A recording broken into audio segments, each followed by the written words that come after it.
Hey, welcome back. So in this video, I want to cover how to take out that transponder chip for these Ford transponder keys. We know like for the Toyotas, the CDJs, and like the GMs are pretty simple. I'll show you real quick. We use a punch pin and find that hole, see where that square is. And cool, you can access the chip. Pretty simple, so you can use it for another factory chip or an X-Horse like VVDI chip and clone it. Cool. Same thing for like the GM's square. And if you don't have like a pin like this, you can use a fancy paper clip. It just bends after time. Cool. And then you're saying, hey, what about like for CDJ keys? Some have the pocket for the chip in there, or some like this. Like this would apply for like Mazdas, Mitsubishi, CDJs. I recommend using like a sharp knife. Don't cut your fingers, obviously, but like a X-Acto knife, it's very brittle and the blade can break from what I've experienced. So what you want to do is, I'm going to try to do this without bumping the camera. I'm just going to press the corner along the seam and split it. Cool. So see how I split it like so? I'm not damaging or scratching. If you use like small flatheads, you could cause damage and make it look ugly. So once I go around, and again, fingers are safe, I can then use my fingernails or flatheads, and cool, there's a chip. So that's how for most of those keys, if there's like a seam, you can open it up. Cool, and it's not damaged, great. Now when you look at this troublesome Ford key, how do we take this chip out? Let's get this on camera. So we have the square,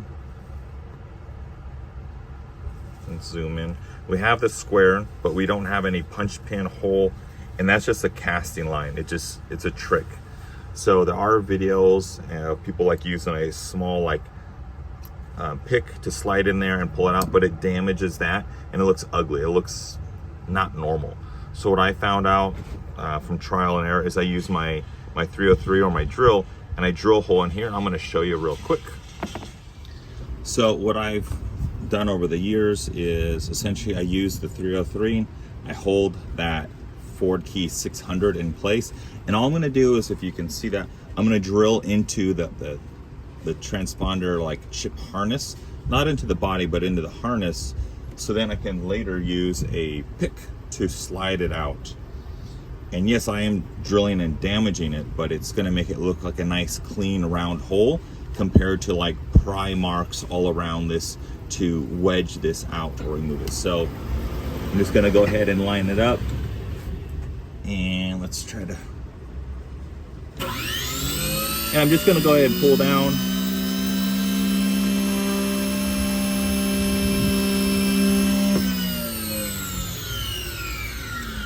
And turn off, and now I can get my hook, and I'm just going to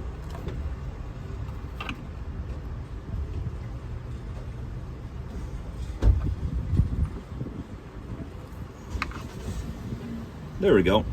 So now I can slide this out, and I can change that chip if needed. And if we look at this, there's a little bit of a burr from like the drill, but it's nice and clean, and it looks really good because this is not all damaged and chewed up, because it's plastic versus like a metal tool if you're using it to pry that out.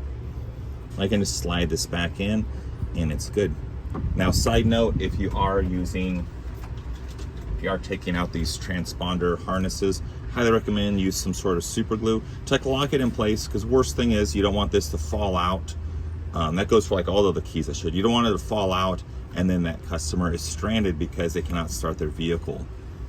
So do that, or you can always use a blade and put a notch on there so it's kind of deforms the plastic on the inside, so it's like a burr and it's more of a pressure fit. And that's how we're going to work on those keys. Thanks for watching. Check out the others and subscribe. Bye.